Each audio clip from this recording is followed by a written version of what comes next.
Hey there, CP Cards and Dice. Hope everybody's doing well.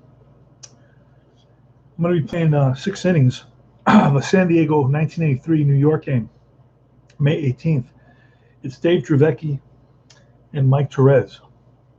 This is part of a dual replay that I have going, APA and Payoff Pitch. And I'm playing 3 games with one, then 3 games with the other. And what I've slowly noticed is that errors are coming up short. Opportunities for errors and actual errors are coming up short. Now the Mets, they committed 151 errors in 160 games.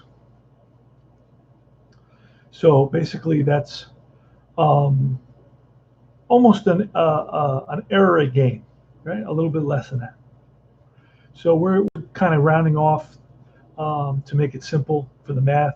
So basically 160 games. So we're looking at approximately about an error a game. So we're going to play 10 games. We expect to see minimum 9 errors, right? Because it's between 9 and 10 errors per game. A 1 and 0.9 errors per game. Okay, so we're looking at least 1 error per game, close to 1 error per game. So we should get at least 9 errors in 10 games. This is game 1. I'm playing 10 different games using Payoff Pitch, and I'm actually added a modifier where rare plays with nobody on base go to error checks, and even with that, I find that errors are not coming up to match what actually happened. So let's look at that. Let's do this. I'm going to be playing this over. I'm going to try to do this today, 10 games with Payoff Pitch today, checking for errors, and to see if this very small sample size will lend itself to a larger study. Okay, so I'm doing a small test to identify something that I already have my questions about, and see if this supports my questions or it does not. And I decided to do this because I feel fairly confident that my suspicions will be proven true. All right. So let's get we're in the top of the 4th inning. So far, there's been no errors. There's been a couple of chances of errors, but nothing has developed. There's actually been that's it. So it is top of the 4th. The score is 0-0. San Diego at Mets. It's Dave Drevecki versus Mike Torres. So it's going to be Juan Bonilla. We're rolling dice. We may pull cards at times. And that's a 12. So that's a defense. Good, perfect. A 52 defense gives us an opportunity for an error. But it would have to be an error, either an error 2 or an error 1 player. So let's see who it's going to be. So we're rolling up here. So it'd be this defense. And that's going to be an error on the shortstop. Okay, so our shortstop is Oquendo, and he's a 3. So he's not going to qualify. So even though there was a potential for an error, Oquendo did not qualify because it's 1-47, and we rolled a 52, which is above that. So it's going to be a ground ball shortstop. 1 away. So Oquendo gets to that. Next batter, Steve Garvey. And it's a 4. So ballpark 80 is going to be in play for Garvey, and a 0-5 is lined in the gap, and that's going to roll to the wall. Garvey's in at second base with a 1-out double. No score in the game, top of the 4th. Mike Torres pitches a tough 29, and that's a strikeout. Terry Kennedy downswing, 2 outs. And it's 6 to Lescano. 6 to Lescano with an 8 tough, 83, and that's going to retire the side. Fly ball, high fly, infield, back goes the shortstop. Makes the catch. No runs, 1 hit, and that retires the side. All right, we go bottom of the 4th. Dave Drevecki versus George Foster. We got to look on the left side. Now I also added batter's face to the side of the fatigue on both pitchers. Torres can go 29 and Drevecki can go 27. This is going to help me identify when to start looking to pull the pitcher. So this is a 7 on Drevecki, in play 87, and that is a ground ball shortstop. Shortstop Gary Templeton fires to first and in time to get George Foster, who doesn't really run that well. Not anymore, at least. It's a 6, a tough 63. And that is a ground ball, second base. Juan Bonilla up with it. Throws out Kingman, 2 out. And Brian Giles. Here's the pitch to Giles. A 10, a tough, a 26, and that's strike 3, and that retires the side. 3 up, 3 down for Dravecky. Dravecky actually won a complete game in this game. If you look up the history of this game, he won a complete game. Gary Templeton is next. 11 is a tough. 63 is a grounder to third. UB Brooks fires to first and gets his man. So Templeton is out. Next is Tim Flannery, the third baseman. Ooh. And that's a 5. In play, 14. So, and that's a base hit. Ground ball up the middle and through into center field. So Flannery's on with a single. He's going to try to get a lead. He's a 3. I'm just rolling to see if he's going to go. He only had 2 stolen bases, but now that's a potential pickoff. It's got to be 20 or less for that. And it's a 12, so we may get a pickoff here. And I have the chart right down here. I don't think it is off the top of my head, but it could be. There it is. Pickoffs, the whole rating for Dravecky is a 7. So a 7 pickoff. 0 to 14 is a wild throw, so it's going to be a potential wild throw. Roll 1d6. If the result is higher than the pitcher's E rating, which is an automatic, almost. As long as it's not a 1, we roll a 4. So pitcher's throw is wild. All runners advance. So that's going to be an error. So we get an error on the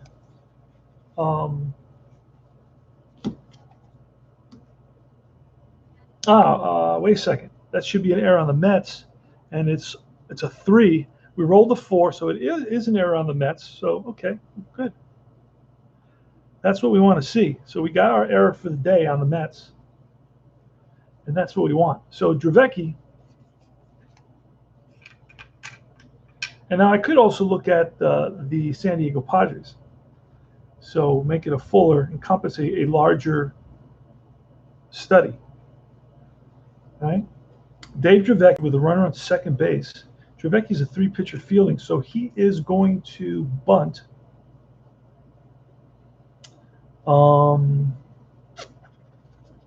And sacrifice. He's 2 to 12, so he's an automatic bunt, so I don't have to roll the dice. He is a bunter. What kind of bunter? Dravecky is an A bunter, so that's going to be a bunt back to the pitcher. He's going to have 1 play, and that's a sacrifice. It sends Flannery to third. It's 1 to 4, and we go to the top of the 5th. The top of the order in the top of the 5th. Alan Wiggins. Here's the pitch from Mike Perez. And that's an 11, a tough 43. And that's going to be an out. Popped up, middle of the infield. And that retires the side. No runs. 1 hit and 1 error on the pitcher, Torres, on the throw over to first base, which is an unusual error to have. You won't see many of those.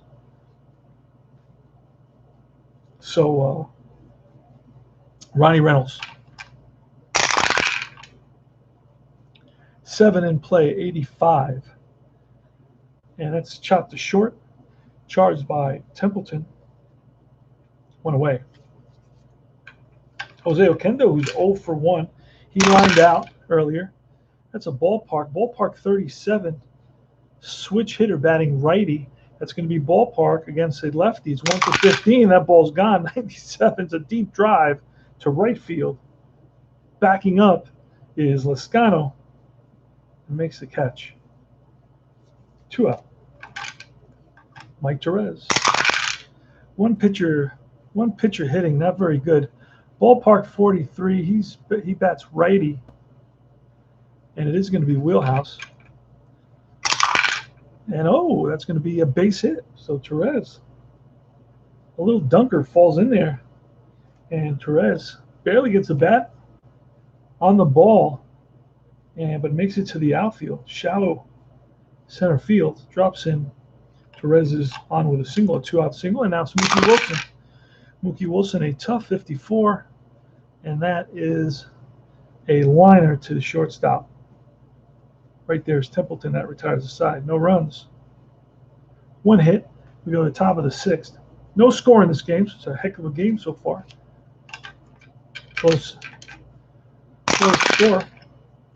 A tied score. 11 is a tough 11:48, and that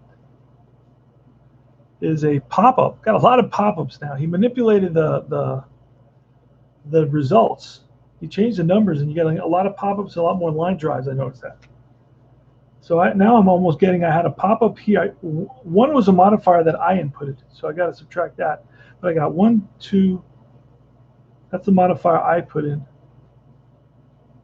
3, 4 pop-ups so far. Pop-up every inning. Now, I think now we've gone in the opposite direction. Juan Bonilla, Mike Torres. That's a 5 in play 59. And that is a ground ball third base. Up with it is Brooks, throws to first, and in time to get Bonilla. Now Steve Garvey with 2 outs, top of the 6th, no score. And an 8 tough, 74. And that's a ground at second.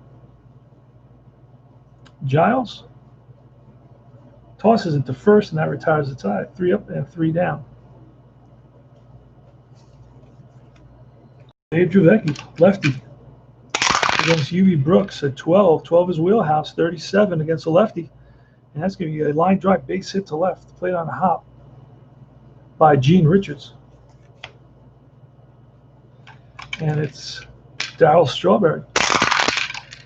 And that's a 4 ballpark. 22 is a deep drive. 1-52. That ball's out of here. Here's a Strawberry, 83, and that deep fly ball, center field. Back goes Wiggins to the track and makes the catch, brings it in. So Darryl Strawberry gave it a ride. And just did not carry. And now we have George Foster. George Foster with a 6, a tough 61. Fly ball right field. Lascano puts it away, and now with 2 outs, it's Dave Colin Kingman. In play, 23, base hit. Hubie Brooks, I believe we're going to have to pull on him. He's a 5, so we've got to pull a card, see if he goes to third. He does not, stops at second. First and second now with Giles, the batter. This is the 3rd inning where the Mets have had 2 hits and 2 runners on. In all the 2 previous innings, they failed to bring the runner home. Here's Brian Giles. Here's the pitch from Dave Druvecki. A 10, a tough, a 0-6, strike 3, and that retires the side. Again, the Mets failed to capitalize on a runner in scoring position. Terry Kennedy, top of the 7th, no score. It's Kennedy, Lascano, and Templeton in Queens, New York, Flushing, Queens, Shea Stadium. All right, here goes. Pitch from Torres. 10 is a patient, a 67, a patient 67. Takes us to a fly to left field. George Foster's there. 1 away. 6 to Lascano. Pitch from Torres is a 7 tough. A tough 69. And that's a ground at second base. Giles. 2 down. Gary Templeton. And a patient 78. And that's skied. Center field, Wilson. 3 up, 3 down. Bottom of the 7th, no score. Dave Druvecki against Ronnie Reynolds. Rookie catcher, 5, a tough 64. Rounded to second. Bonilla throws out Reynolds. Jose Oquendo, who's 0 for 2. He's lined out and flied out. So 6 is a tough 41, and that is a strikeout. And now it's Mike Torres. Niners, patient 42. And that's chopped to third. Charging it is Flannery over to first, and that retires the side. 3 up, 3 down. Both pitchers performing masterfully in this game. No score. Torres is allowed 4 hits, and Drevecki's allowed 6 hits. So it's going to be Tim Flannery leading it off against Mike Torres. 66 is defense. 14 is going to be an error, this time on the Mets. Well, definitely on the Mets. We're going to see who it's going to be on. And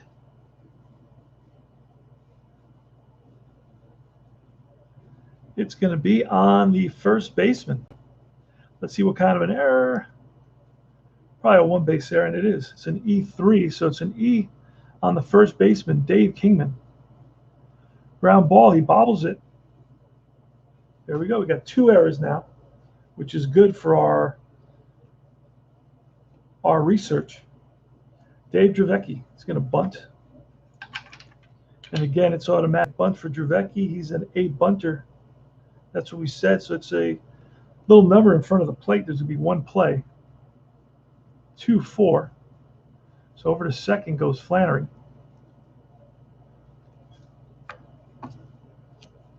And Alan Wiggins.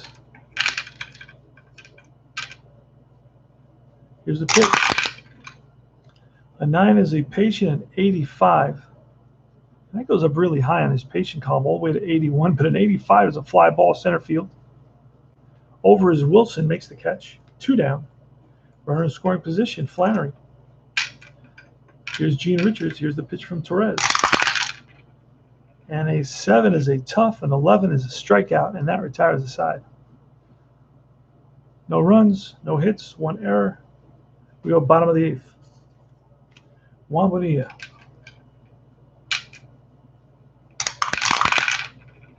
It's going to be Torres versus leadoff batter, Mookie Wilson. Bonilla will lead off the top of the 9th inning for the Padres. Here's a 3, a patient 15, and that is a base hit for Mookie Wilson. Strokes 1 to left center field. And now he's going to try to steal. And a 6, he gets it. Let's see if he gets a stolen base, and he does. So it's a single stolen base for Mookie Wilson. Make sure he's a 6. He is a 6. So it's that easy. With players who steal a lot of bases, it's pretty easy to get a stolen base. Hey, Benny Blades, it's raining errors. Yeah, isn't that funny? It's hilarious. So that's the nature of the beast, man. So let's see. It's 10 games, my friend. So there's a lot of time for it to dry up. And if it continues to rain errors, you know, I am using my modifier, and I will start to track that. I've used the modifier once. It didn't result in an error, but this is my basic modifier here. Base is empty. It's mostly ejected, check for injury, check for injury, check for injury, check for injury. This is the defense roll with error. So I brought that back, and I brought it to number 9, minor injury. Okay, because I don't play with injuries. I play with actual lineups. So let's see, rain delay. Why would I want to do that? I want to get to my next game. I want to be in a rain delay. That's okay if I've been in rain delays in real baseball, but when I'm at the stadium or when I'm brawl erupts, everybody's going to be ejected. I could knock that down here. That's always a fun one. Catcher hit by foul ball, check for injury, ejected and ejected. This whole section on bases empty, rare place either kicks out a ball player. And this happens more than this. I think it's more often that bases are empty. Maybe not. I don't know. But anyway, whenever this happens, you're going to get an injury of some kind. I don't want to be rolling for that because I don't need it. So I just make it into defense. So it happened once in this game. I don't remember where exactly. All right, so Ubi Brooks with a runner at second base. Pitch from Drevecki. No score. Bottom of the 8th. And that's an 11. 11 is a tough 79. Tough 79 is a fly to center. over is Wiggins. He makes the catch for out number 1. Now, I could allow him to tag up. He's a fast ball player, at least a 7. And I am going to check to see if it's a deep fly ball. It is a deep fly ball, so I'm going to pull a card to check what the number is. If it's a low number, I know he made it. If it's 11 or 12, he's out. If it's something in between, my center fielder, Wiggins, is an arm 5. So he's an arm 5. He's a B range, and he's a 3 error. Okay, and I know that Mookie Wilson is a speed 8.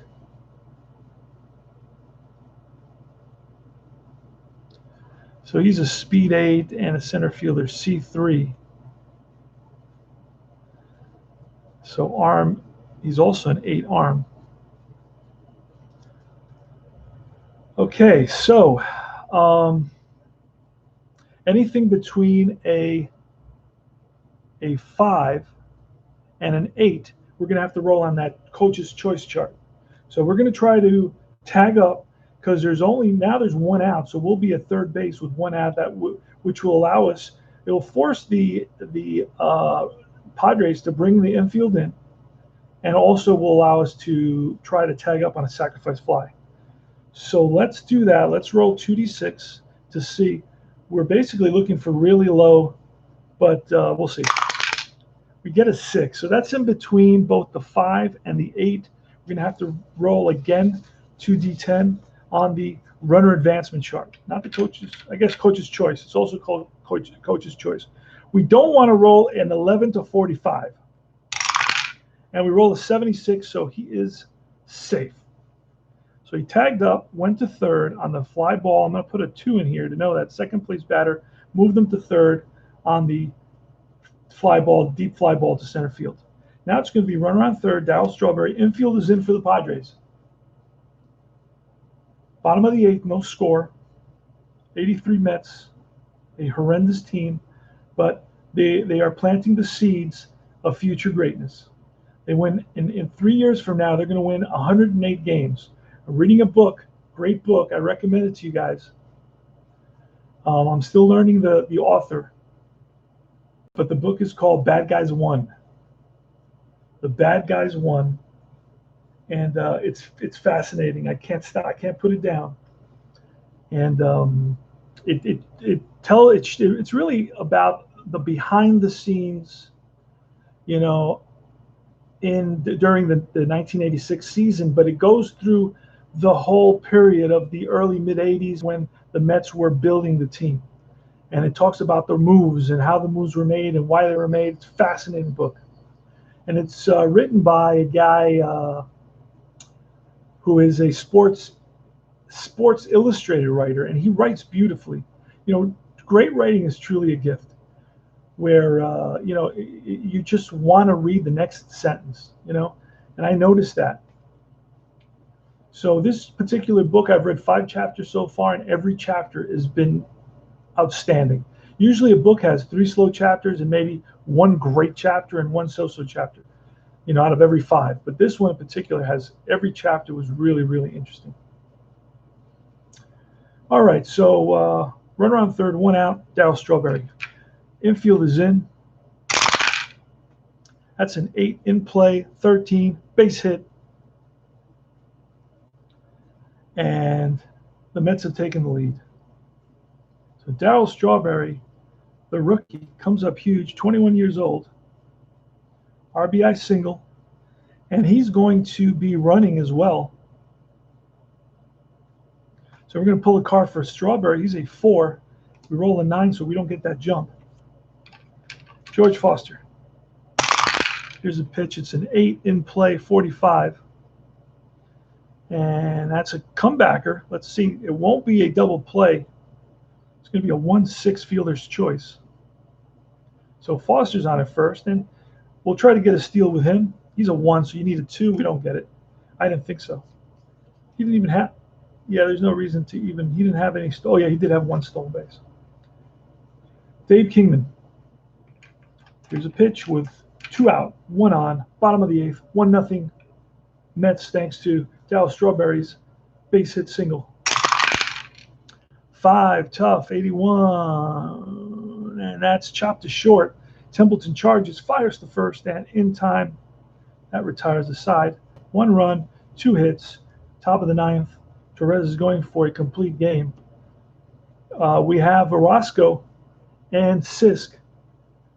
Okay, so let's take a look. He's gone 27, 29, so he's fulfilled. He's gone. Here I think we passed it.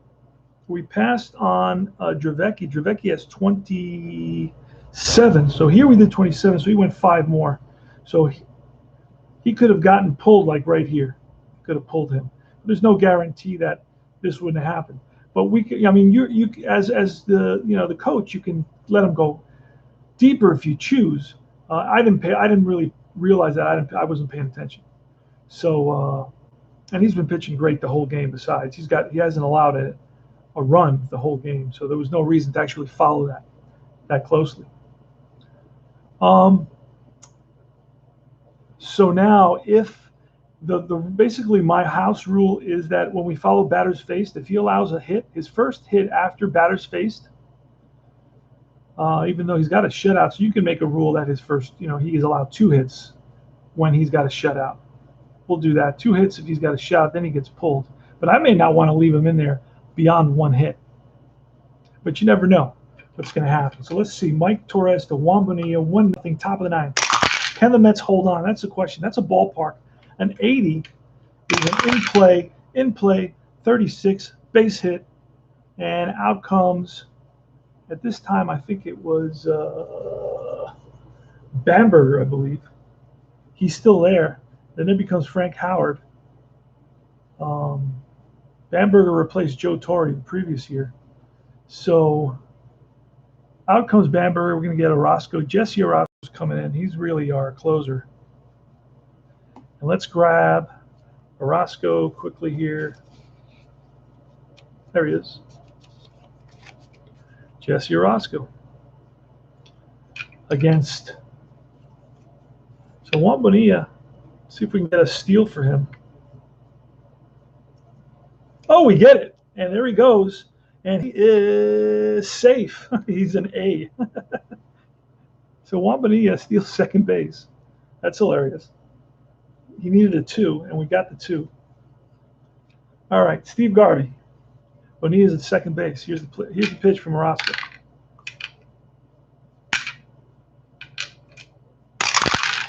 And it's a 4, a patient 69er. Lefty 69 is a fly ball right field. Again, we're going to potentially tag up here. It's a deep fly. Let's see what Bonilla's speed is. Bonilla's speed, what did I say? It was 69, and that was a fly ball to right. So let's see if he can tag up. His speed is a 5.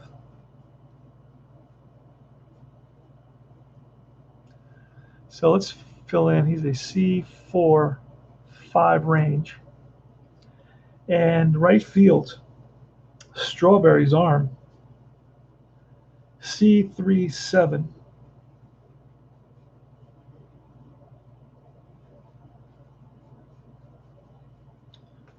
And his Strawberry speed is, just to write it down so I can start learning these numbers. All right.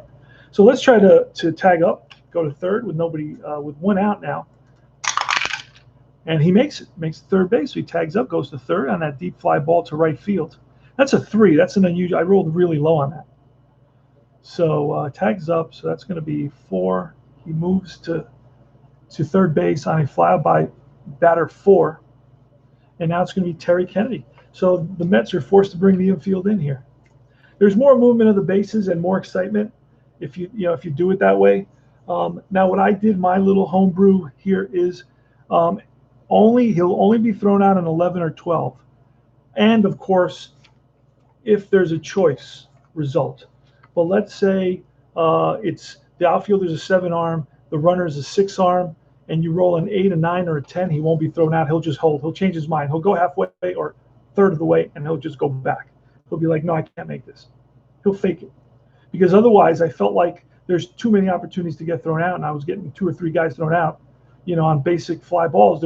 So then what happens? What does that do? That drives you to not take the chance. So it becomes a stagnant ball game.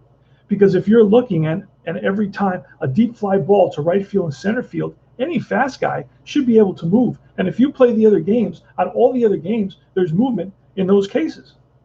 And if you watch TV, they're always tagging from second base to third base on balls to deep right field, especially if you're a guy who can run. Sure, not a catcher, okay? Like for this guy, Bonilla, it was a four or less, and that was not a good odds. I think it was 3 or less, because I think it's equal to, if total is equal to or less than both, the runner is safe. Okay.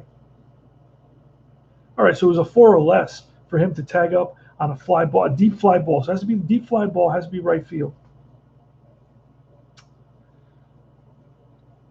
Okay, so they don't always tag up. It happens once in a while. And you don't always try. Sometimes, depending on the score of the game, this is a very close game, so you want those little advantages to keep the other team in the game. Otherwise, the ball game's over. Right? All right, Terry Kennedy. Infield is in. Orozco with the pitch, lefty on lefty. Here's a go. That's a 7. It's a tough 0-0. That's going to take us to a runner on base rare play chart. So let's pull the card for this, because I like to leave those there so I can remember what the roll was in case whatever happens. So let's pull a card. You're going to see, I'll bring the card results so you can see it. So it's on the runners. It's an 8. It says pitcher with wild pitch rating of 30 or 31 sends a pitch to the backstop. This is trouble. Orozco has a 30, so that's a wild pitch. Game is tied. Okay. So game is tied on the wild pitch by Orozco. And where do we write that in? There we go. Barely can get that in, but we're going to put it down here. So no chance for Torres to get a victory. And Terry Kennedy's still batting. 1-1. All tied up. 7 in play. In play 0-1. I'm looking at the wrong spot. 7 is a tough 0-1 is a strikeout. Okay, downswing. 2 outs. And now it's 6 to Loscano. 5 is in play. 85 is a ground ball short. Oquendo fires to first in time. 1 run, 1 hit, stolen base, a tag up, and a wild pitch allows the tying run to score. And we're going to the bottom of the 9th. It's all tied at 1. All right.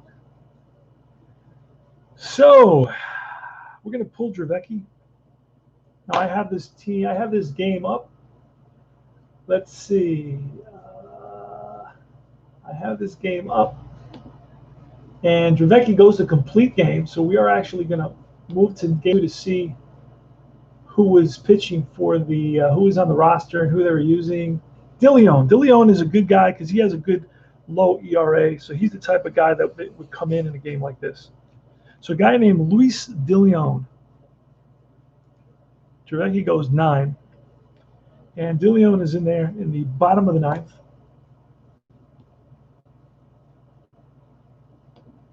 1-1. G-Puck. Great point, son. I like how your house rules. Well, my house rules are, I'm up to my 5A, RJL. My house rules are based on almost 500-600 games of payoff pitch now. 4 to 500, I'd say. And these are things that over 500 games, just and based on all the other games I play. You play all the other games and something's happening all the time, and you're like, hey, when I come to pop, I never see that. So that's another thing. And it doesn't happen an inordinate amount of time where it's overtaking the game. It's just something that's a little bit of something that's added to the game. And they're very non-intrusive changes or house rules, non-intrusive. It doesn't change the whole game. It doesn't make me do something all the time. Like on every inning or every player, I don't have to change anything that way.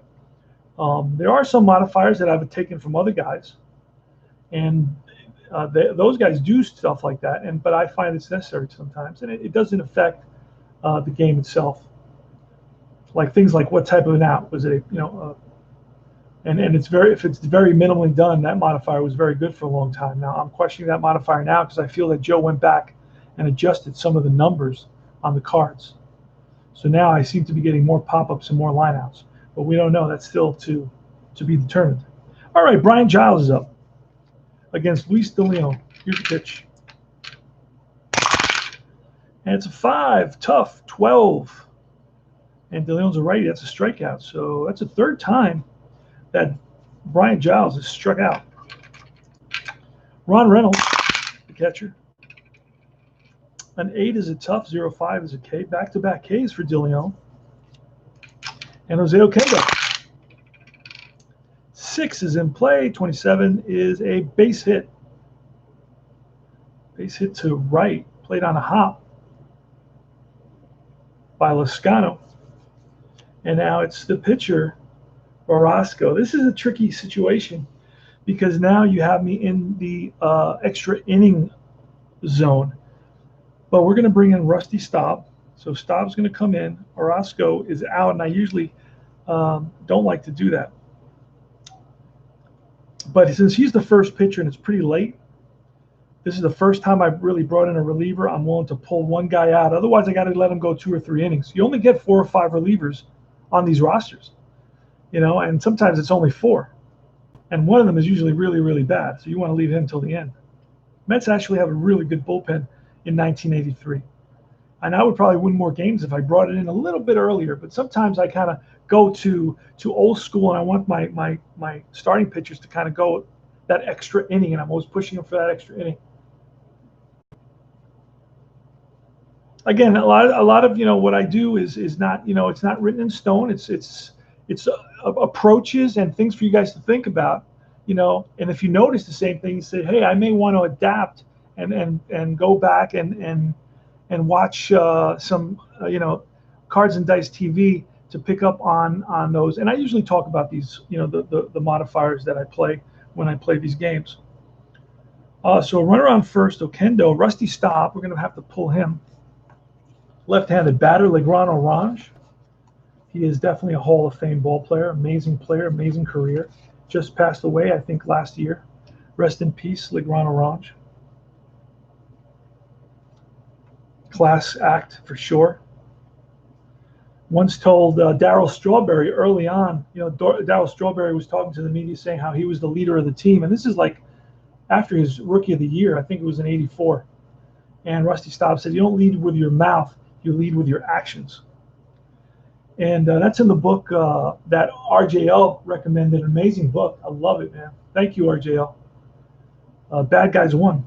I recommend that book to everybody who's interested in that period. All right, so Rusty Staub.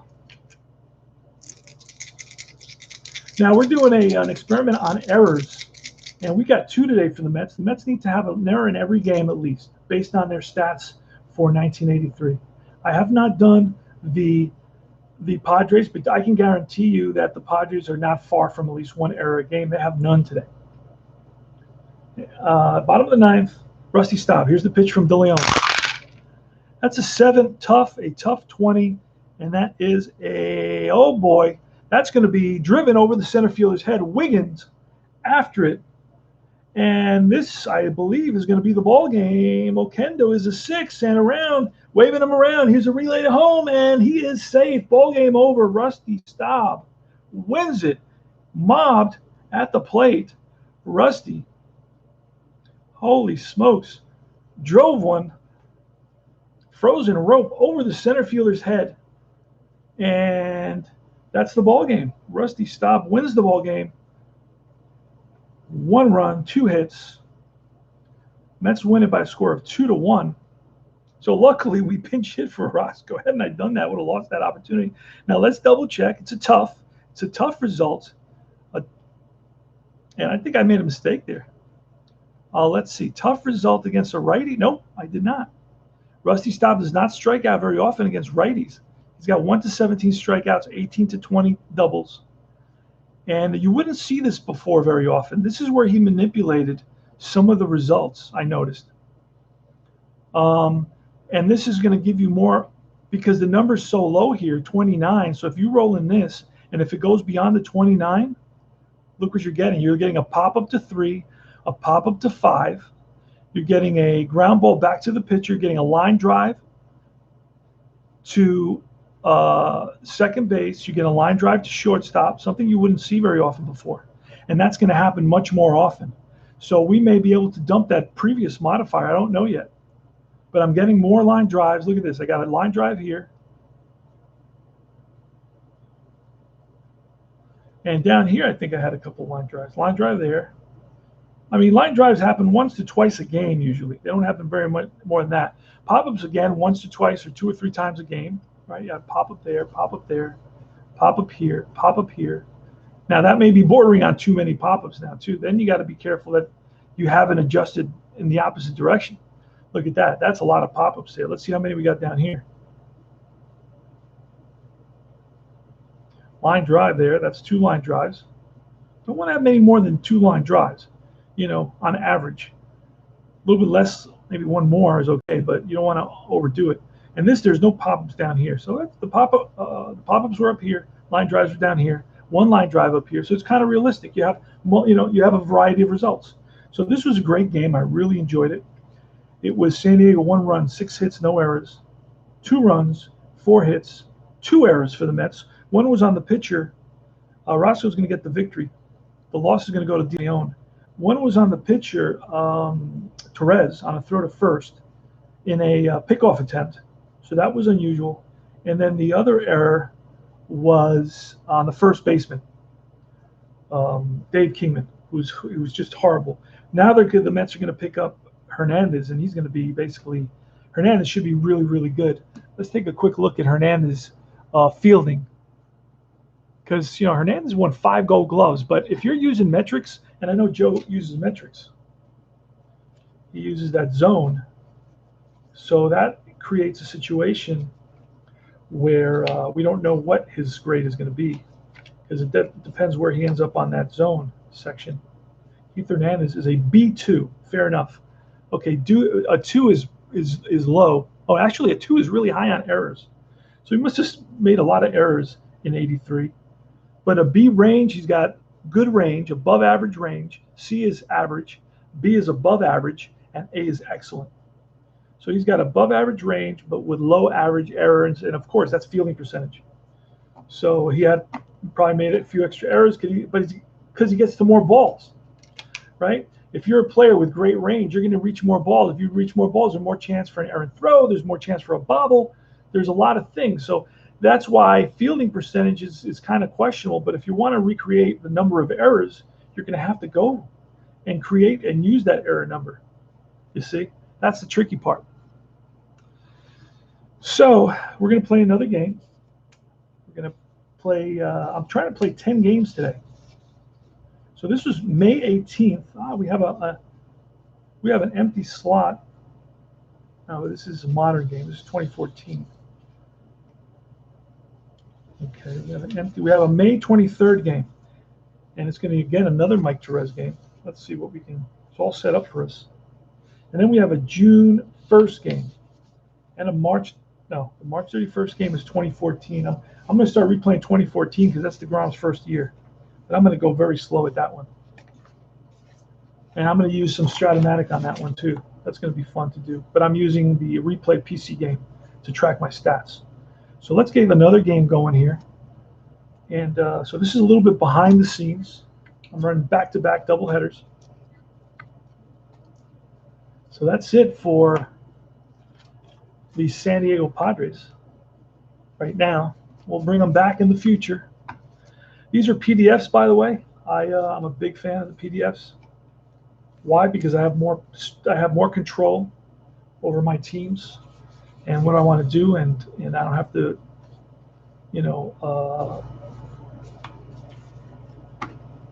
it just gives me more control. I print them out when I want, and I know I have them there. I have access to, if I damage the card somewhere, I can write on the cards.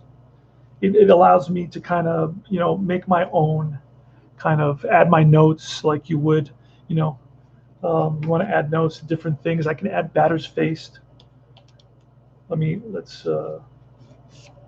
This one didn't come out right, so I kind of wrote colored on it. The brown was, I don't know, I think I spilled some coffee on it, but it doesn't matter because it's a PDF. I can print out another ballpark card. See, Or if you ruin the high quality cards, the $50 cards, and then the shipping is another $15. You ruin one of those, or you lose it, or you damage it, or something happens to it, then you're cooked. So we're looking for the Giants. We're still playing in Queens, Flushing, Queens. We're looking for the Giants. Where are the Giants? That's a good question. Riverfront, Montreal. Let's see who's there. Philadelphia, San Diego, San Francisco. Got him. Johnny LeMaster. It's going to be Andy McGaffigan. Andy McGaffigan.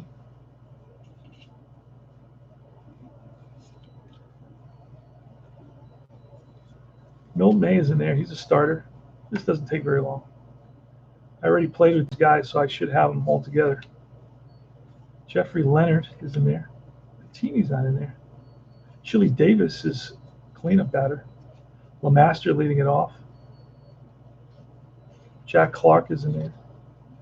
Dwayne Kuiper is batting towards the end. We'll put him in the back end. That's what she said. If you ever watch The Office, I watch a lot of The Office. I think I've watched every episode like 10 times.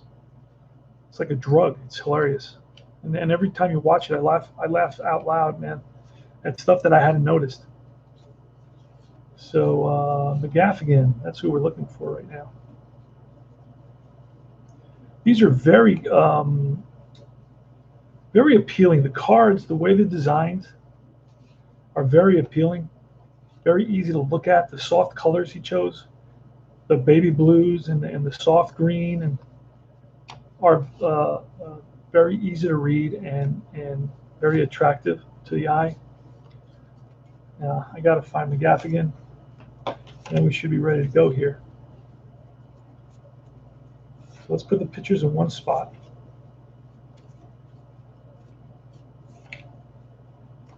Great thing also about Payoff Pitch is that he makes a card for every.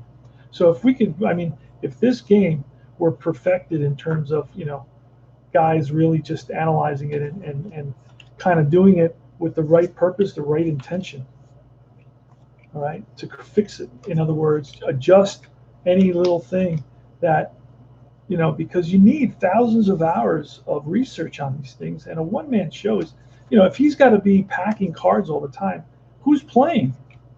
Who's playing to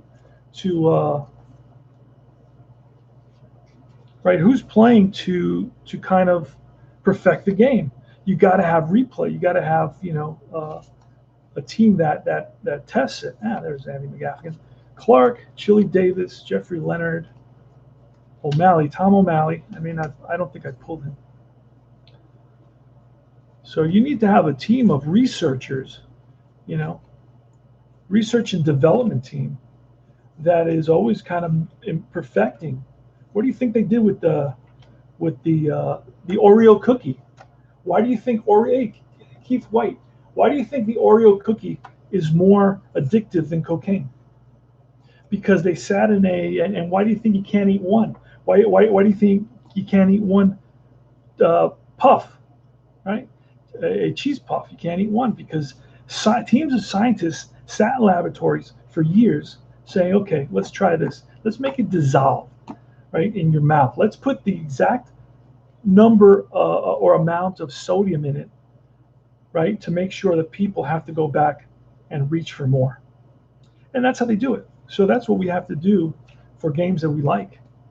So I really like this game. Is one of the games that is for me is this game. Why? Because they give you every single player, and I love that. And they give you one single player. If the guy played on 6 teams, he'll have 6 cards. Who else does that? Nobody.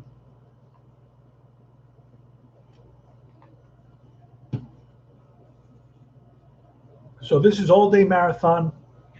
I'm going to play 10 Payoff Pitch games. Here goes. Johnny LeMaster. That's how quick it is to set up this game, right? That's how quick it is to set it up. I just have to also adjust the lineup for the Mets. So let's see. It's Brooks, Strawberry, Foster, Kingman, Baylor's in here. And it's be Reynolds and Kendo. So I got to bring in Baylor. Let's see. Let's find Baylor. See, I damaged Mark Bradley. I put Scotch tape on him because I don't want to print out another page. But I will if I want, if I have to. And I eventually will because the tape bothers me. Bob Baylor. Okay. So Baylor's in there. That's it for that. Now, 15, Roscoe's not pitching. It's going to be, again, it's going to be Torres. Mike Torres. And Torres was a 1, so we're going to keep the 1 in there. That's it. And then the McGaffigan is a 1. So we have to find another pitcher hitting card with a 1.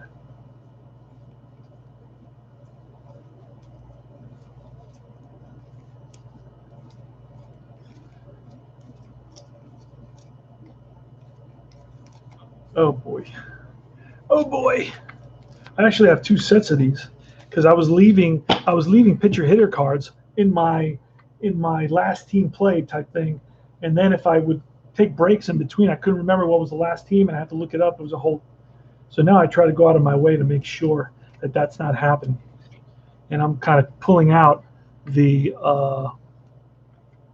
extra player. So Shea Stadium is wheelhouse 145 versus righties, much better for lefties. So lefties are going to get an advantage. So Hernandez is going to have an advantage. Strawberry is going to have an advantage.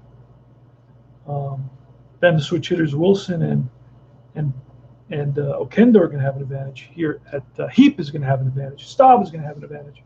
So those are guys that you want to keep near you. All right. Johnny LeMaster, let's start. Mike Torres. 8. Tough. A tough 0-8. That's a strikeout. I don't even have to look, but I will look. And it is. Okay. So that's 1 out. Next is Darrell Evans. He's a lefty, first baseman. And I'll write in some information. B3. Johnny LeMaster, I should write in as his. He's a D3. Third base and second base. A lot goes to those guys. 6 in play 88. And that's going to take us to that's ripped, but right at Baylor playing second base. And that's a ground ball. 4.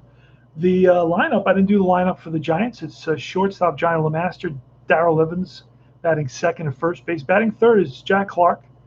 Chili Davis is on deck. He's playing center field, and he's in the cleanup spot. Jeffrey Leonard, I don't know if you remember these guys. If there's anybody from the West Coast probably remembers these guys. Hey, picked up some good rules from Tony Santino. Very good, Chipa. Remember McGaffigan as an expo. Keith White. Manny Blade says, I have to eat 4 Krispy Kreme donuts instead of 1. Philip Reynolds. Hey, Philip. How you doing, brother? Torres almost always gets hit hard when I use him in Strat. Well, what year are you using him in Strat? I mean, I think Torres always got hit hard, right? I mean, Torres just was with 2 big name teams in the late 70s. And I don't know. I'm not an expert on his career, but okay, it's going to be Jack Clark. I went over Milt May batting 7th, the catcher. Batting 8th is Dwayne Kuiper, second baseman. Andy McGaffigan batting 9th. Jack Clark, let's go. That's a 6. An in play 10. That's a line drive base hit.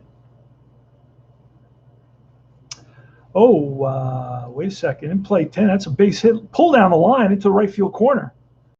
And Strawberry misplays it and bounds off the wall away from him. Darrell Evans chugging around second is going to try for 3. Here's a relay from Baylor, not in time, so it's a 2-out triple, just like that. Surprised everybody in the stadium. So Jack Clark triples. I'm sorry, Jack Clark, that was not a, wait a second. I was looking at Darrell Evans' card. That's a 6 is in play. In play 10 is a base hit single. Base hit single, so how are we going to get rid of that now? That's a pain in the butt. You know what? We are going to do, now that'll mess up my whole board. Lucky I noticed that. Because, when you're talking and doing a lot of stuff, sometimes you gotta pay attention a little bit to what you're doing. Got some white out here. It's going to be a single.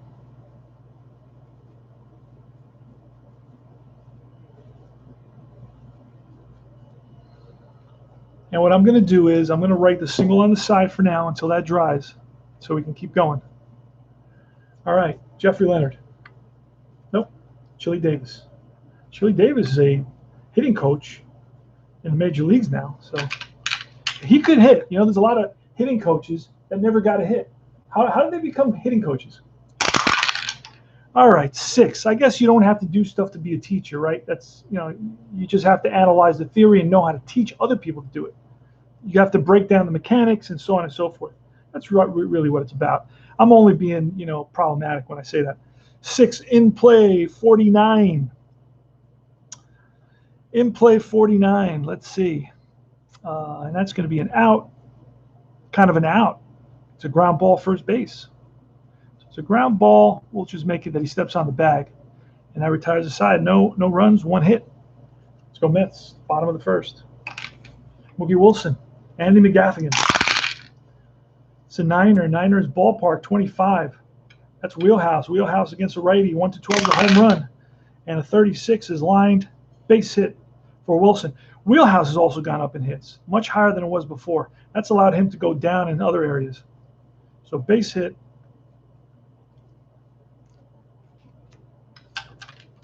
And Huey Brooks with a runner on first. We're going to try to get a jump. I never shuffled. Let's shuffle these a little bit. Let's shuffle them with the whole deck so I get all the results, because if I only shuffle with the deck I used, I'm only going to get those results.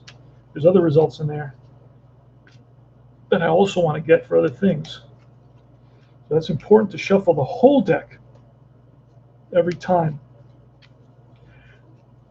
Now, since I'm only using these casually, not very often, you know, I should be shuffling these every 3 innings. Sometimes I get lazy, especially if I don't use them at all. So I'm like, well, why am I going to shuffle if I haven't used it yet? Or I pull to like 1 card. I'm like, well, I don't feel like shuffling. All right, so that's close enough. That's good. We're going to cut. Now we're going to pull a card to see if he gets a lead. The catcher, Milt May, let's look at his arm rating. He's a C53. Most catchers are 3s. So you don't even have to look most of the time. I just double check just to make sure. And I do it at the beginning of the game. And I say, he's just like everybody else. So here goes. We need a 6 or less. We get a 9. He does not get the jump. Huey Brooks. Let's try a hit and run. It's a 7 in play, 88. And that's going to keep us out of the double play. Ground ball, shortstop, only 1 play. That's the first. So that hit and run saved us probably a double play there, because that would have been potential double play. But no, it would have been a fielder's choice. But now we have a runner in scoring position thanks to the hit and run. That's what hit and run's for. Hit and run's not to get a hit. I mean, that's great if you do. But hit and runs just keep out of double play. Don't want to use it more than twice a game. That's kind of a basic foundational rule, you know, because you don't want to overuse it, because then it's going to mess with the stats. Darrell Strawberry. All right, that's going to be a 4, a tough 52. That's a strikeout. So Strawberry, big swing, long swing. Not a contact hitter. He's a power hitter, that's for sure. George Foster. 4, a tough 87. And that's grounded to short. LeMaster fires the first in time. That retires the side. No runs, 1 hit. Leonard. Is that dry already? Pretty much. So let's get that single in there for him. All right, Jeffrey Leonard, an 8. That's a tough 0-8. That's a K. Tom O'Malley, lefty hitting third baseman. Tom O'Malley is a D3. That's a 4. Ballpark, 72 is in play. 0-0. That is nobody on. That's going to be a defensive check. That's how I do it. So I got to roll these 2 again. Actually, you know what? I'm going to pull a card for the number 80. That's beyond an error or range check. Shea Stadium is 61, 65. So it's a line. I'll make it a line out to the pitcher. Never see those. So L1. It says it's to the pitcher. I just made a line out because you're never going to see that. It's very unusual that you get a pitcher error like that. So that's it. Just like that. 2 outs. Milton, another lefty batter. 4. Ballpark again, 0-4. This time's wheelhouse. 1 to 41. That's a deep drive. And that's a line drive base hit, right center field. Over to pick it up is Strawberry, gets it in. May is on with a 2-out single. Milt May, the catcher. I remember him with the Detroit Tigers. Leonard would always be known for the one flat down. I think I used Torres with the Red Sox. Yes, Torres was the pitcher who pitched in that game 163 in 1978. He was the guy that Bucky. Well, I don't know if Bucky Dent hit the home run off Torres, but Torres was the starter in that game. Torres was also the starter for the Yankees in the game, the World Series game where Reggie Jackson hit 3 home runs. He was the starter in that game. So Torres pitched some huge games with a lot of attention, and he was around for a while. By the late 70s, he was a 10-year veteran. By this time, 83, he's a 15-year veteran now. So he's already in his mid to late 30s. All right, so Dwayne Kuiper's up, and that's a 3. We rolled the 3. Patient 69er, and that is a base hit. Milt May. I do not think that Milt May is very fast. I didn't write his run rating, which I should have. It has a spot here for this. This is Digi Dugout. That's where I get these score sheets. And I think the guy who created this likes this game because it seems to have. But I think all games pretty much have that, right? So he's a run rating of 4. Let's pull a card. Let's see if he goes to 3rd. He does not. Actually, it says nope. All right. So I could try, but I don't want to. I'm not going to do that all the time. The card will tell you sometimes with a question mark. I like that part of the game abstracted. I don't like to roll for every time the guy go from 1st to 3rd. I think that's redundant. It's too much. Andy McGaffigan, the pitcher, 2 outs. Top of the 2nd. No score, 6. That's in play 17. In play, McGaffigan is a 1. In play 17 is an easy out, line, and caught by the second baseman, Bob Baylor, and that retires the side. No runs, 2 hits. And Torres prevents a 2-run rally there from occurring. McGaffigan hit the ball on the screws, but right at the second baseman. Dave Kingman. Con Kingman. He only plays half the season with the Mets. Patient 0-2, ball 4. So Con is at first. We're going to try to steal with him. Not very many steals. But he's a 3. We don't get that 3. Bob Baylor. And Bob Baylor barely strikes out, so we're going to try to hit and run with Baylor. Second time in 2 innings. 7 in play, 10 base hit. That's going to send Kingman to 3rd. Kingman's on the move. And it's a ground ball, base hit through the hole, vacated by the second baseman covering. And it's 1st and 3rd for the Mets. Ronnie Reynolds. And we're going to bring the infield in, make it exciting, make it interesting. 7 in play, 26, and that's a pop-up. To the shortstop, LeMaster calling for it, 1 away. Next is Oquendo, infield still in, that's a 6. Patient 34, and that is base hit. Run scores. Bob Miller stops at second. So RBI single for Jose Oquendo. Didn't hit him very much. Batted 195 versus righties.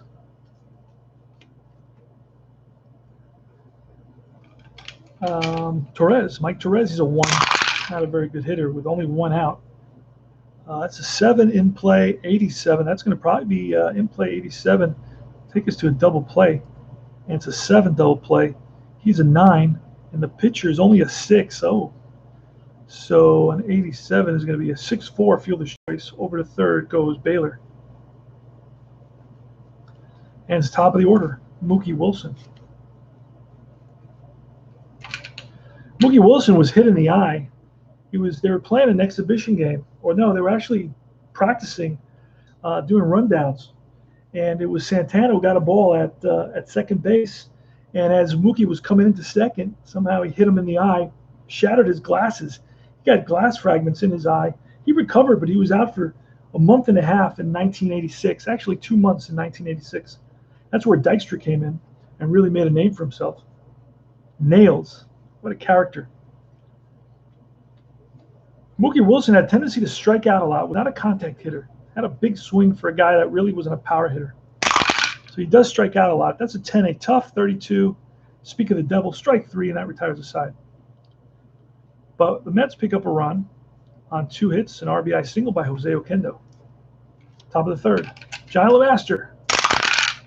7, tough, a tough 98. And that is a fly ball to the left. Right there is Foster, and he squeezes it for the out. Darrell Evans with an 8 is a tough 57. Ground out to 3rd. Brooks. 2 away. Jack Clark. 11 is a tough 71. And that is ripped to second base. Baylor. And that retires the side. Bottom of the 3rd, 1-0 Mets. Torres versus Andy McGaffigan. McGaffigan can go 5. So, but I really don't understand what that's based on, because, for example, in the other team I played, the guy could only go 6, but he had almost 30 batters faced. I guess maybe it has to do with his ERA. Is this based on ERA, or is this based on batting average? So there's a lot of questions that are kind of go unanswered, and I wish we'd have more answers to these things, so we just know what we're dealing with to understand it better. It's not to steal the recipe, guys. I'm not going to start producing cards. Don't have time for that. And nobody's going to do that anyway. We're 99.9%, honorable people. All right, so Huey Brooks rolled on that. It's a ballpark result, 31. That's going to be Huey Brooks, 1-14 with a home run. And we rolled a 74. And that's an out. Ground ball, second base, out number 1. Second baseman there, I got to learn him. He's Dwayne Kuiper. Chili Davis is in center field. He's a C37. Strawberry's up. He struck out in the first inning. 5 tough 21, strike 3. Back-to-back Ks for Darryl Strawberry. And that's K number 3 for McGaffigan. George Foster. And it's a 5. It's a tough, a 63. It's a fly ball, right field. 3 up, 3 down, top of the 4th. Chili Davis. Ballpark, 0-9. 1-14, that ball's gone. 68. And that is grounded to short. Waiting back is Oquendo. Now he charges, fires, and gets his man. 1 away. Jeffrey Leonard. Mike Torres looks in for the sign. Winds and deals. 8 tough. Tough pitch. 34. What can he do with it? Nothing. Swings and misses. Strikeout. An homage to RJL. Watch his channel. He's hilarious. Gives you a lot of his opinions. That's interesting. Always to hear people's opinions. O'Malley. That's a defense result. A 51 could fall into a potential error or range on the Mets. Let's see what happens. An 80. Oh, wait, no, we're not looking at that. We're looking at the error shortstop. And he's a C, which goes to, because Oquendo's a C, and that goes to 47. 51 is beyond that. So it's going to be a ground ball. Kendo, after it, gets there, spins, throws the first, and in time. Nice play by Jose Oquendo. Throws out O'Malley. O'Malley. I used to go, how many pubs in New York named O'Malley? If you've ever been to New York, every corner has, well, at least in the old days, had a pub named O'Malley's. All right. Let me see. Let me make sure I don't have to. Let's go in this little section here.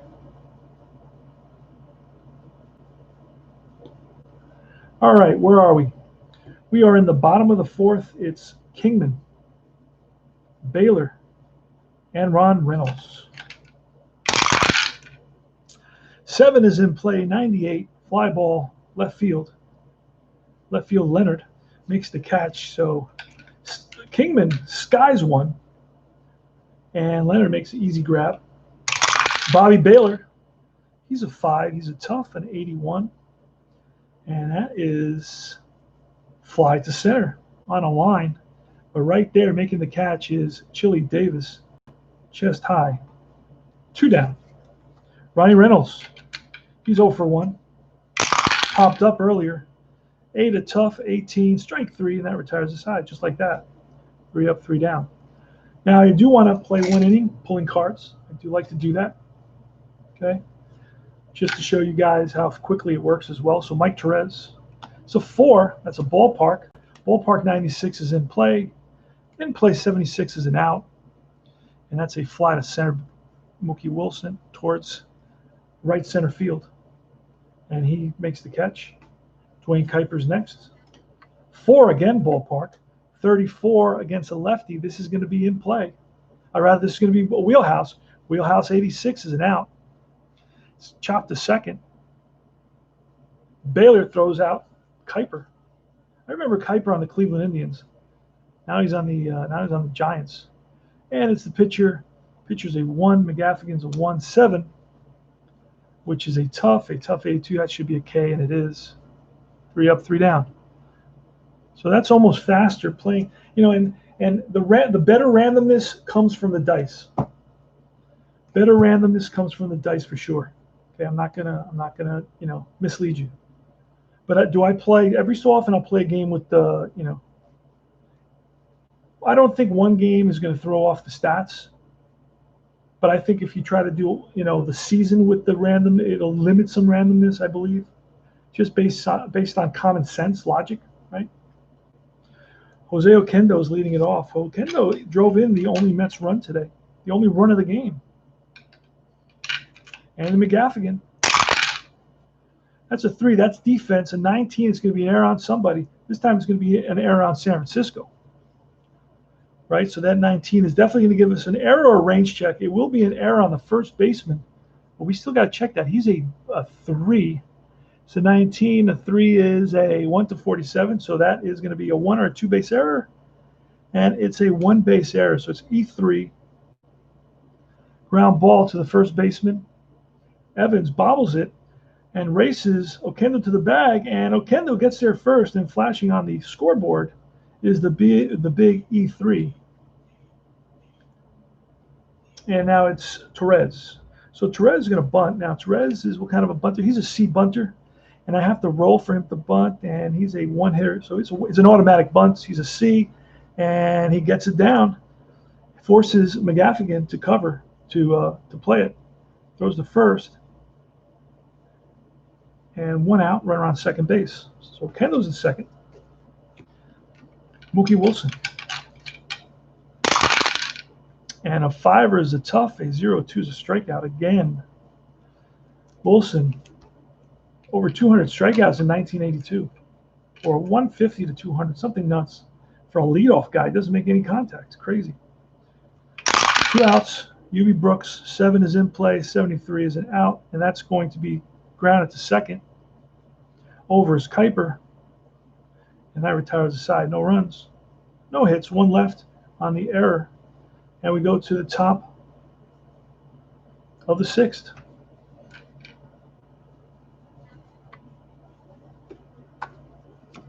Take a little sip.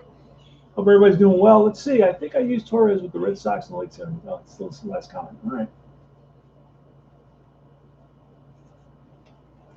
A sip of some lemonade. It's a 6. It's LeMaster, Darrell Evans, and Jack Clark. Here's a pitch from Torres. 8. Tough. A tough 29er, and that's a strikeout. All right, LeMaster. Swings and misses for out number 1. Darrell Evans. Torres, the wind. 10 is a patient. A 16 is ball 4. So Torres actually led the league in walks and hasn't been walking many. In the previous game, I didn't calculate his walks. No walks, and that's also to Mike, Utah Mike. No walks there. This guy Torres led the league in walks, and this is his first walk of the game. Let's do that in yellow, and we're in the 6th inning. So this is maybe not enough walks. I don't know. Who knows? These are anomalies. You can't go by 1 game or 10 games or 100. That's why I'm playing 400 or 500 games so far, and that's why I have a little bit more to say. I still don't consider myself. I don't think the sample size is large enough to really be definitive in everything I say, but I may say something that could spark interest or attention.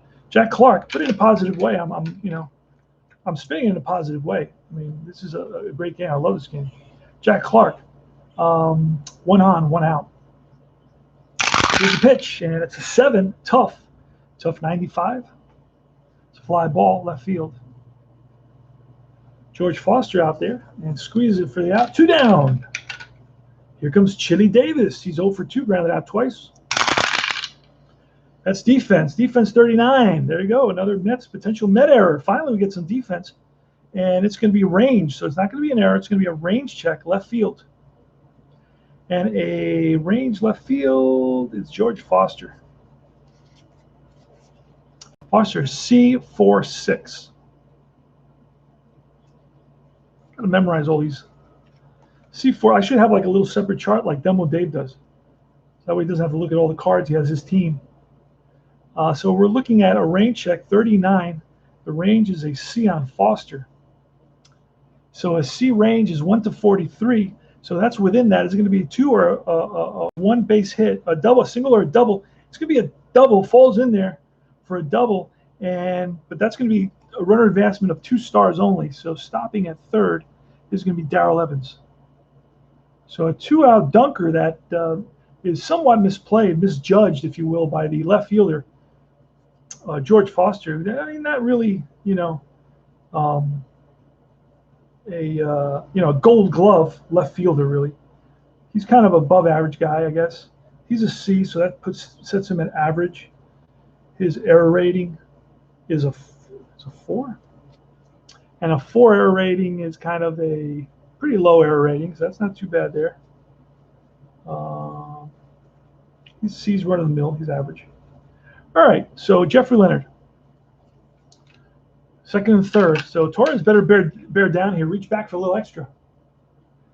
Here's Torres, top of the 6th, 2nd and 3rd. That's a 6er. 6er is in play, 33. This could be trouble.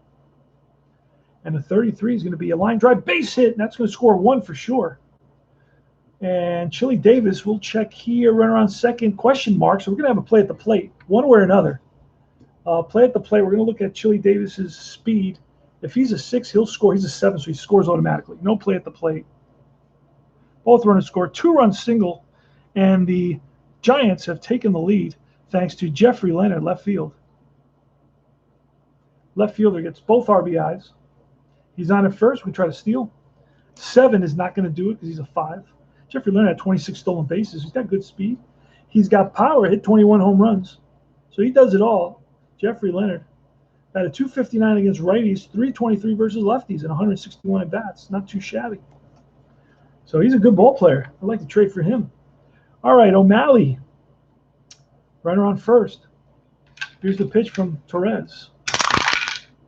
It's a 6 in play, 56, and that is a little ground ball to the first baseman.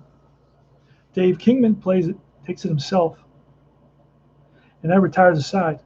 2 runs come in on 2 hits and a walk. They leave 1, scores 2-1. Giants after 5.5. Good ball game here. Another good ball game. Darryl Strawberry's up. Strawberry is a C37. And a 6 is a patient 88. Is a ground ball, second base. Right there's Kuiper. Sets his feet, throws the first in time. George Foster, 11 in play, 42. And a 42 is popped up right side of the infield. Darrell Evans in foul ground Now back into Fairground, makes the catch. And it's Dave Kingman. Kingman with a 6 is a patient 0-3 is ball 4. Kingman walks. Try to steal with him. We're not going to get it. 5. He's at 3 or something like that. Bob Baylor. 6 patient 88. It's chopped to short. And LeMaster goes the short way. And that retires the side. No runs. No hits. 1 left on. Go to top of the 7th. 2-1 Giants. Milt May, Dwayne Kuiper, and Andy McGaffigan against Mike Torres. Mike Torres, according to my fatigue, 29 batters faced. When he gets here, he'll be 27. So then I got to start looking out for that. Now, I didn't do McGaffigan, but I'll do McGaffigan right here. It's very easy to do. Oh, wait. I believe some of your videos, you two going over iScore. I've done a couple. Yes, I will do that. Somebody's asked me for an iScore. I will do that video. Okay, so McGaffigan, the way I do it is just basically go to the player, right? McGaffigan. Let me just write him into Baseball Reference. It's very simple. It takes a second. McGaffigan. There he is. And this is Andy McGaffigan, right? Yeah. All right, he played 10 years. Andy McGaffigan in 1983. He started 16 starts. So 16 starts. And then he had 560 batters faced, but he also relieved. So let's see, 16, 560. So 560 divided by 16. So in a start, he could potentially go. That's a lot. That's a lot.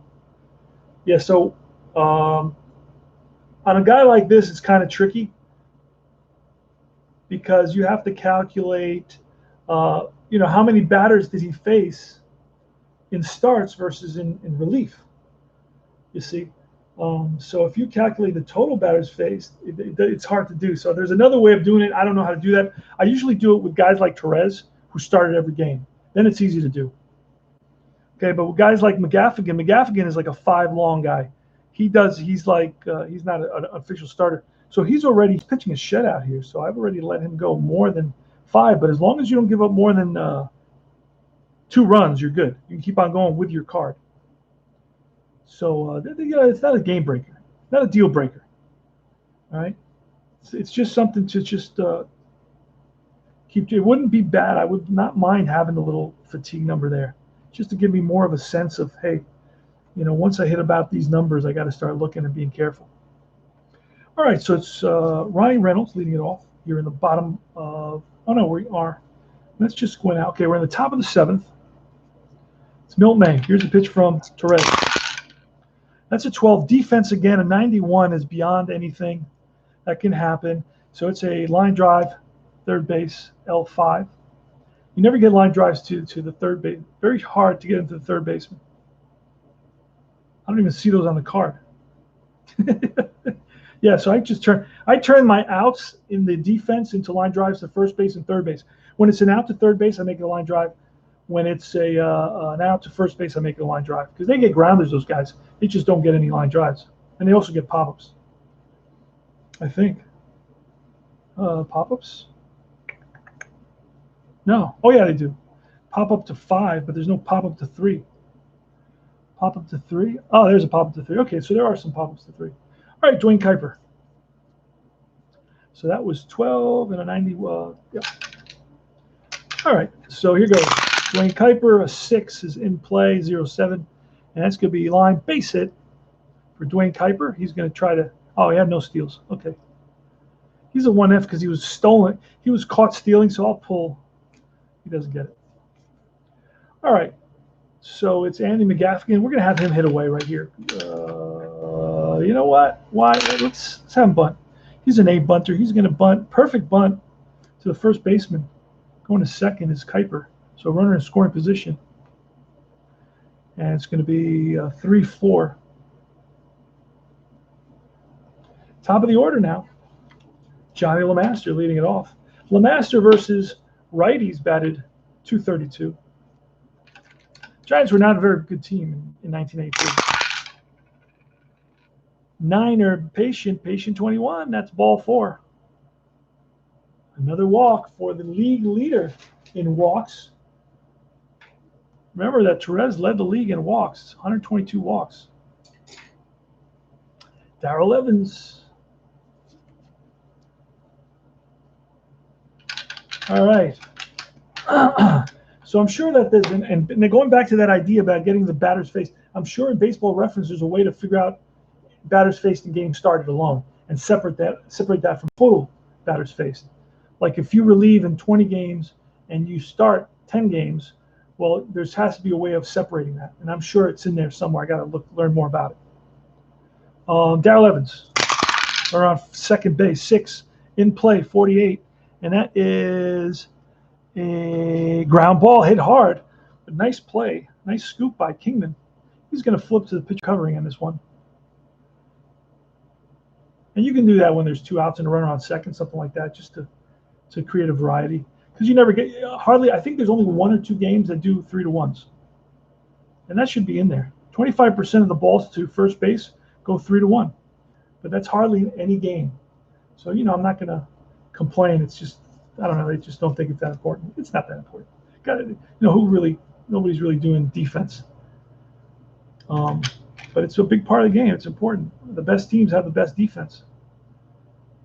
Teams that go the farthest usually have the best defense. Ron Reynolds, wheelhouse. 35. And that's a ground ball back to the pitcher, McGaffigan. Fields his position, throws out Reynolds. 7. In play, 61.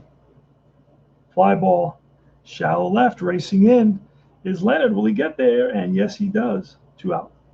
So Kendo, little flare to left, but getting there is Jeffrey Leonard. And now it's Mikey Torres. 7. In play, 58. And that is chopped to second, charged by Kuiper, throws him out. 3 up, 3 down. Top of the 8th, 2-1 ball game. Jack Clark leading it off against Mike Torres. Mike Torres is gone. So according to my rule, batters faced, he's gone 29 now. This is his 30th batter because I got 27, 9, 9, and 9, 27 plus 2, 29. So he can go 29. So the next batter, if he gives up a hit, he gets pulled. That's my basic rule. Keep it simple. If you got a shutout, you get an extra base runner allowed. Keep it simple. So it's going to be a tough pitch. 21, strike 3. Clark. Down on strikes. Chili Davis. 5 is in play. 35. It's a base hit for Chili Davis. So he's not pitching a shutout, so that's going to be it. And we're going to bring in Sisk. Doug Sisk.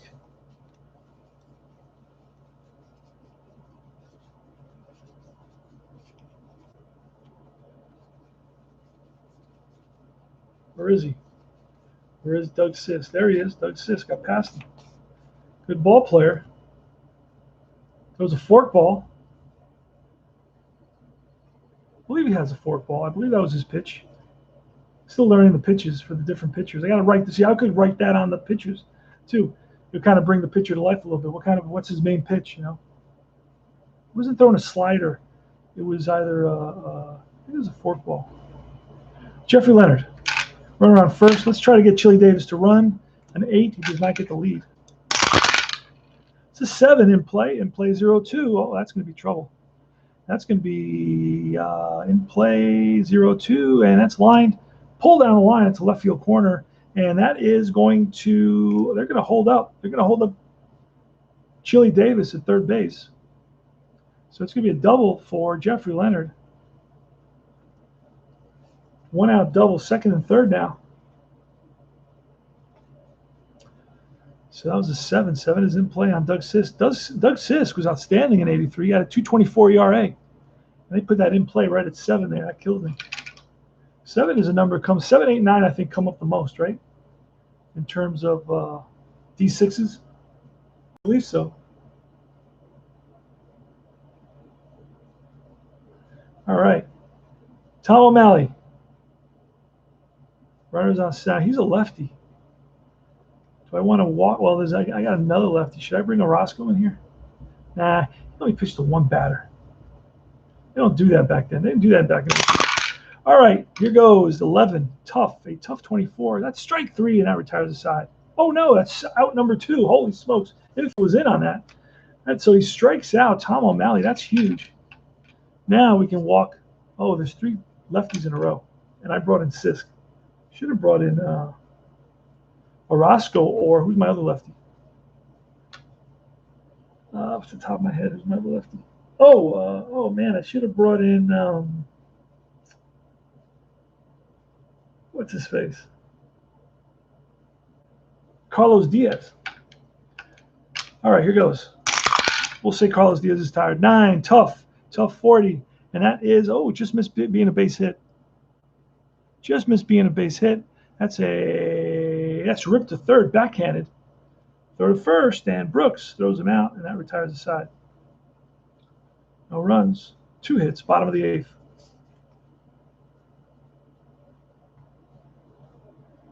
All right, so it's going to be Mookie Wilson leading it off against Andy McGaffigan, who's still in there. Hasn't given up. He's given up 1 run. He's still good. That's a 7. 7 is in play. 96. That's an out. That's a fly to right. Selling under it is Jack Clark. Makes the catch. UB Brooks. Pitch from McGaffigan, a 7. In play, 41. Base hit. So Brooks is on. He'll try to steal. If you don't get it. He had 6 stolen bases. Darryl Strawberry's up next. Here's the pitch. 7 is in play. 87 is going to be a ground ball second base. And it's going to be a flip to short. Throw to first. Not in time, so fielder's choice. And Strawberry's going to try to steal. 7 won't do it. George Foster. 6 is patient. 18, ball 4. That's going to be it. So we're pulling McGaffigan. And we're going to bring in DeLeon again. That was the other team. We're going to bring in. What game was this? 23rd? Let's just check real quick here. 23.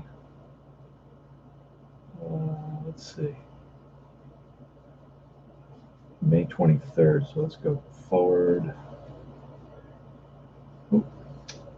Forward. Oh.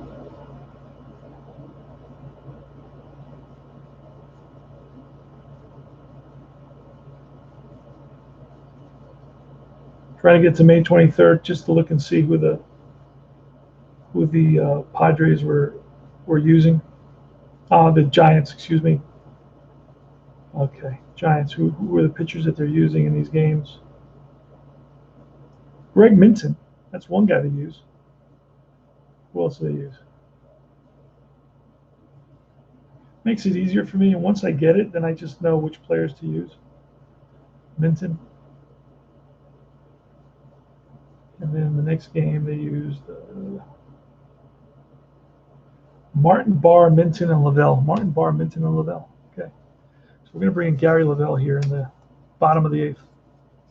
I think he's one of the better pitchers that they have for a game that's close here. But we do have a righty coming up. Got a righty, and righty.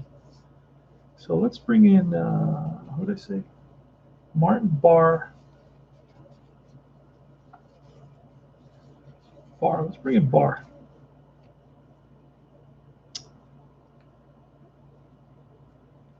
All right, Jim Barr with 3.98 ERA, 5-3. Don't always look at the ERA. I don't want to game the system and know what's going to happen because at this time, managers don't know what the ERA is going to be for the end of the year. He could have a 0.0 ERA at this point. All right, so Dave Kingman, runner on first and second base. 2 outs, bottom of the 8th. The Mets are down 2-1. Here's a pitch. Con Kingman, a lot of power. 4, tough 79. 79 is a fly ball deep center field. On the run is Chili Davis, and he runs it down, and that retires the side. No runs, 1 hit, 1 walk. Mets leave 2. Go to top of the 9th.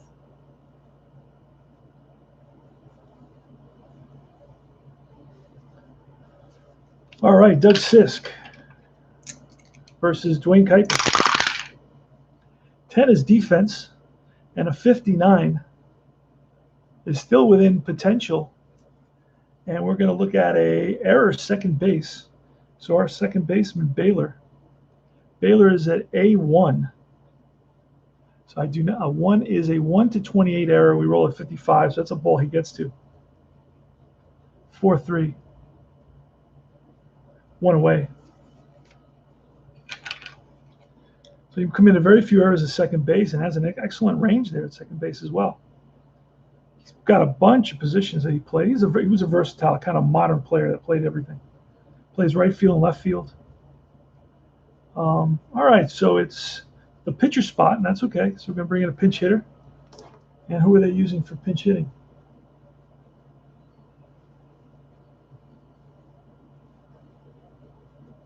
And who are the Giants using for pinch hitting? That's the question.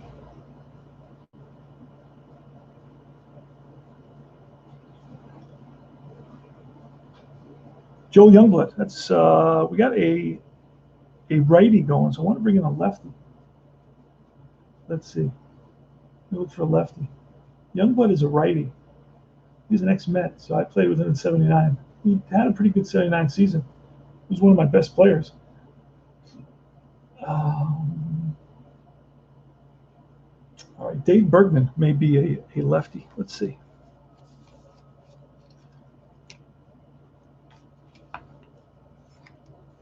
Usually Max Venable may be in there. I usually just look at my roster, but since I'm playing games out of order, I don't know what the roster is. Champ Summers. Dave Bergman, he's a lefty. Okay, Bergman's going to come in. Pinch hit. Here goes. Here's the pitch from Sis. 2-1 ball game, 9th inning. 4. Tough 81. That's grounded to second. Baylor, sure hands Baylor, throws him out. 2 down. Giant Masters 0 for 3 in the walk. A 10 defense. 85 is beyond result. Ground ball again. To Kuiper, that retires the side. No runs, no hits. Mets made no errors in this game. Bottom of the 9th.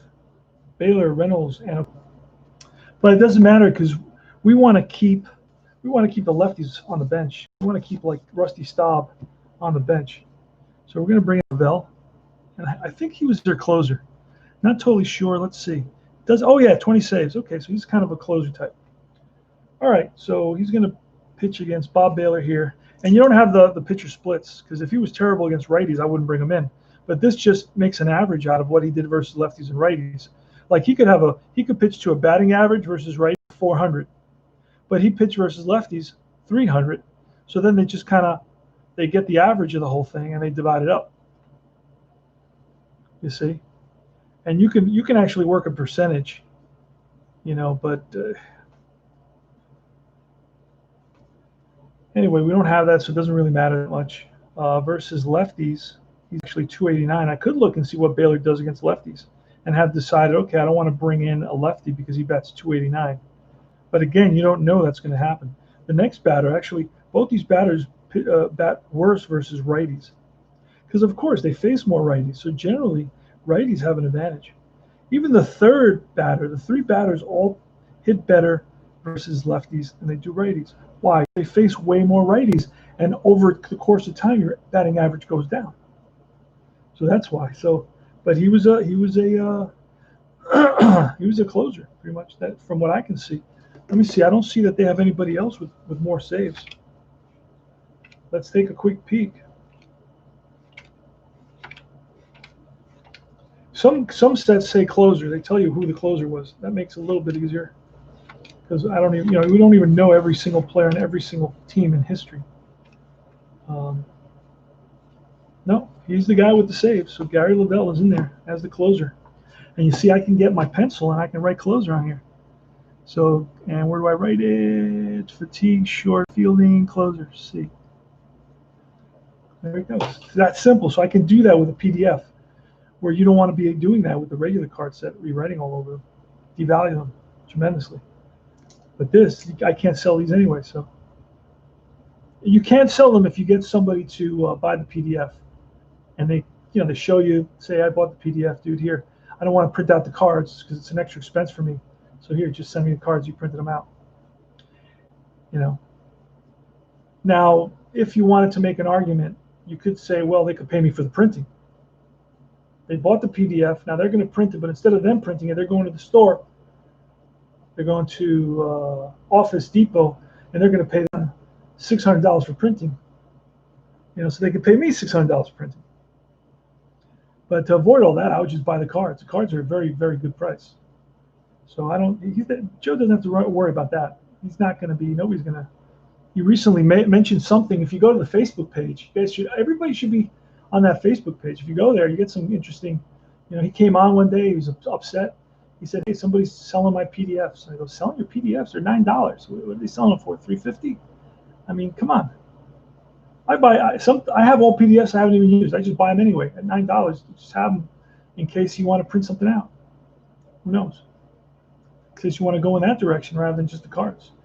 I mean, sometimes I order the cards and I don't even play the season. I never got to it because I got involved in all these other seasons. All right, so Bob Baylor, bottom of the ninth, 2-1 Giants. Gary Lavelle. It's a 7 in play 48 versus a lefty. And that's a base hit. So Baylor is on, and that's the tying run. Baylor's going to try to steal. He's a 4. You get a 6. Doesn't work. Ronnie Reynolds. 9 times out of 10, he's not stealing. So he doesn't. And he's a pretty fast player with it. So I wouldn't probably try that with everybody. So Ronnie Reynolds with a run around first. And what is he at bunt-wise? Bunt-wise, Ronnie Reynolds, did he bunt? He never bunted. He's a deep bunter. He never bunted. I could make him bunt. I could pinch hit with a good bunter. Who do I got who's a good bunter? Let's see. I got Brian Giles. Brian Giles is a B bunter, and 2-12. He didn't bunt very often. So let's see. Sacrifice. So 2-5. Wally Backman. I don't know if he's in there. I know he was sent to the minors. I don't know that he's there. Bradley didn't bunt. So there's not a lot of bunting going on with the Mets.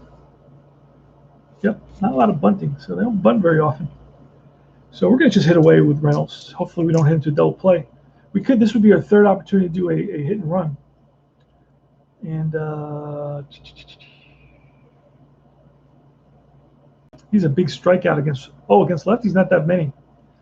Hit and run. 9. That's a tough 81. That's going to keep us out of double play. Ground ball hit hard at shortstop. It's going to have only one play because Baylor was on the move. And that's a ground ball 6. Run around second in scoring position now for Jose Oquendo. Now I'm going to let him bat. A 9er, tough, 0-5, strike 3. 2 out. And now we're going to get a pinch hitter. We're going to get Bradley coming in. Mark Bradley. He's the one with the damaged card. I also have Tucker Ashford. Tucker Ashford versus lefties 200. Let's see what Mark Bradley did. Mark Bradley batted 205. So I'm going to bring in Mark Bradley with the damaged car. He was in a car accident. So Mark Bradley comes in there. See what happens against Gary Lavelle. That's a 6. A 6 is a tough. 15 is strike 3, and that's the ball game. Gary Lavelle comes in, allows a base hit to lead off the inning, but then gets the 3 next batters, 2 on strikeouts. So Gary Lavelle picks up a big save, a hold for Barr, and Andy McGaffigan gets the victory. Yes, sirree. Mets lose it.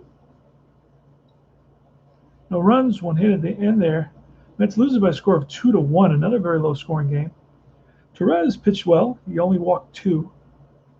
He struck out. Let's do a little bit of this. And after this, I got to order some steak chopped into ground beef for my son. He wants to have a barbecue. And then I'm going to continue with all-day baseball marathon. Payoff pitch. So Mets had no errors in that game. And 1 error total. So, but they had two errors the game before. I'm going to keep all these pages together. Then I'm going to print out going to print out some more in between. All right, so let's see. How many strikeouts did Torres have? Struck out 1, 2, 3, 4, 5. Not too shabby. No hit by pitch. Batters faced, 29, 31. Wild pitches, none. I don't believe none. And earned runs, 2 earned runs. There were the RBI single, the 2-run single, 2 outs in the top of the 6th by Jeff Leonard.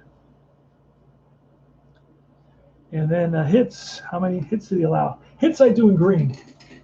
And this just allows me to read everything that's going on. Where's my green pencil? I don't see my green pencil. Oh, there it is. All right, so hits I do in green. I'm only doing the Torres hits. Hits allowed 2. Hits allowed 4. 6. And 7. 7 hits. And he went 7 1/3. All right, so far he's been pitching great. Let's see the next game. Next game is going to be June 1st, and it's going to be Tommy Seaver. Tom Terrific. So far we played 2 Torres games, these 2. So I'm going to move in any games that were played prior to our experiment. Let me clean up the table. I'm going to go print out some more score sheets, and I'll play another doubleheader in a little while. After I make a call and print out some more score sheets, I'll be back. So you guys will have baseball on this channel all day long, marathon.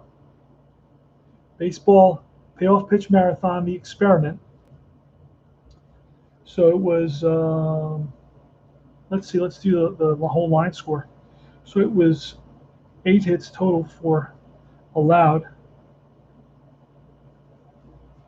Right, it was Sisk that came in there. I never wrote him in. Sisk went 1.2 and allowed 1 hit, 1 strikeout. 1 hit, 1 strikeout. He faced 6 batters. And hits allowed total were going to be 8, right, 8. And then up here for the Mets, I didn't do the Mets. That's what she said. Okay, let's see.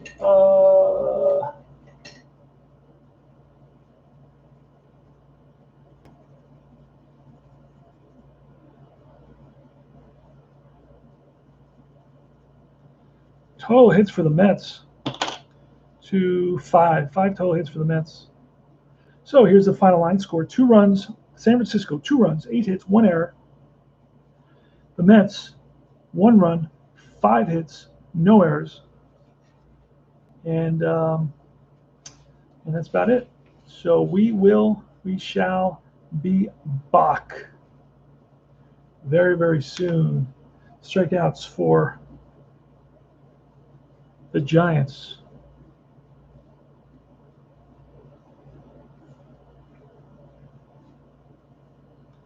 I'm gonna have to do an iScore tutorial there. All right, I gotta text the guy, tell him I have a bunch of iScore tutorials. Just gotta look at those. I'll text him now. All right, guys, I will see you soon. Taking a little break.